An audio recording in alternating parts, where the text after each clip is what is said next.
Presidente, este é um caso que tem na sua base esta chaga brasileira, que é a do preconceito, que não é só contra a mulher, mas neste caso estamos falando do preconceito contra mulheres, onde o preconceito fala, a justiça cala. Não tenho nenhuma dúvida que em numerosíssimas situações nós mulheres, culpadas por ser mulher e condenadas porque somos o que somos e gostamos de ser. Estes casos são graves porque, como a pessoa já traz, quando vai lidar numa determinada situação, com este preconceito, sua atuação acaba sendo inteiramente contaminada por isto. E eu digo isso porque aqui foi enfatizado desde o voto do eminente ministro relator e mostrado e mais uma vez mostrado o que foi divulgado logo após a ocorrência, a conduta do juiz, do advogado, do promotor, mas o que se tem é que este é um caso que chama atenção exatamente por uma conduta absolutamente inconstitucional, ilegal e imoral desse juiz. Mas é preciso sempre enfatizar, e tenho certeza que isso se contém nas entrelinhas do voto do eminente ministro relator, que a grandíssima maioria dos juízes brasileiros se comportam como vem de dizer o ministro Fux, com deferência às partes, com cuidado com as partes. Nós temos juízas e juízes no Brasil que são o contrário do que se viu aqui, é por isso que este caso está sendo julgado. Agora, imagina numa situação em que a vítima, neste caso, já está numa condição de fragilidade que tem essa atuação tão gravosa contra ela. Eu já disse aqui numa ocasião, e continuo acreditando, infelizmente para mim, que os dois fatores de maior fragilização do ser humano, não vou dizer de vulnerabilização, mas de fragilização, são o medo e a vergonha. Quando a gente está numa situação de temeridade, de receio, ou de temor, ou de medo, seja pela situação, seja por aquilo que transparece de tudo que se busca e não se consegue obter, nós ficamos mais frágeis que a outra parte. Quem ataca, um assalto, uma situação qualquer de doença, nós somos fragilizados pela própria circunstância, como a vergonha.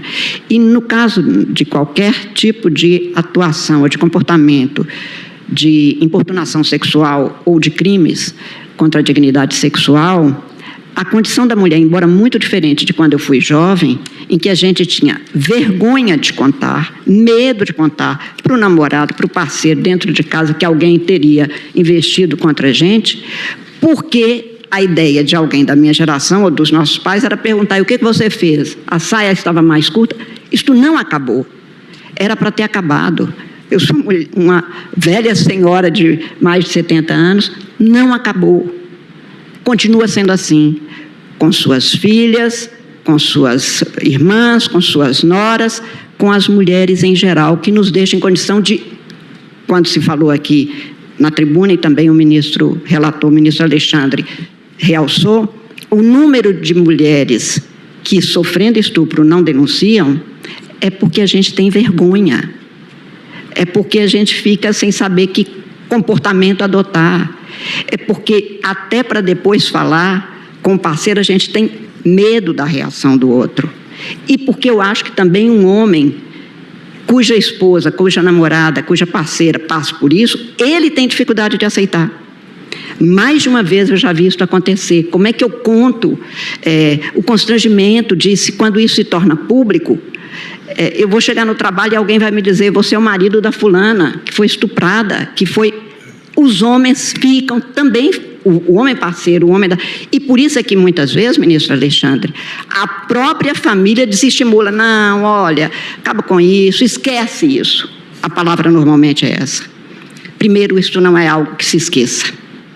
Segundo, que ainda que se tenha casos, como nós já vimos, e não são raros, eu pago o psiquiatra, eu pago o terapeuta para vocês cuidar. Não é assim que se resolve. Vossa Excelência tem toda a razão, ministro Flávio. A mudança jurisprudencial, legal, doutrinária do direito penal não se fez acompanhar por uma transformação social que considere e que nos olhe a nós mulheres como seres humanos ou seres humanas iguais aos homens e que essas fragilidades são extremamente graves no momento em que a gente se põe diante, ou num quadro, num ambiente, como o judicial. Por isso, se a nossa obrigação legalmente é de saber lidar e tratar, e não é que eu tenha alguma ilusão nessa altura do campeonato que o juiz não vai ter preconceito, vai, porque a maioria dos homens brasileiros tem preconceito. Ainda tem, e é muito. E às vezes ele fala, eu não tenho preconceito não, inclusive tenho filha. E desenvolve um enredo para mim, porque eu não estou conseguindo entender. Ele nem sabe que tem preconceito, ele não sabe o que é preconceito, porque quem passa por isso é que é capaz de saber. Essa história de eu sei o que você está sentindo, não sabe. A gente pode estar ao lado de quem sentiu o mal, mas não pode se substituir a ele. Na vida é assim. Por tudo isso, o comportamento do Estado ser autor do preconceito e da conduta ilícita em razão de todos esses preconceitos voltados, eu acho, ministro Alexandre, objetiva e dolosamente para a fragilização naquele momento.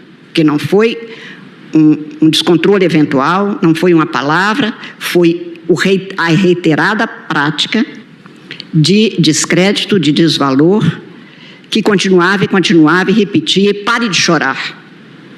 Até porque homem não chora. Quem chora são as mulherzinhas, o mimimi dessas mulheres. É assim que é ainda hoje.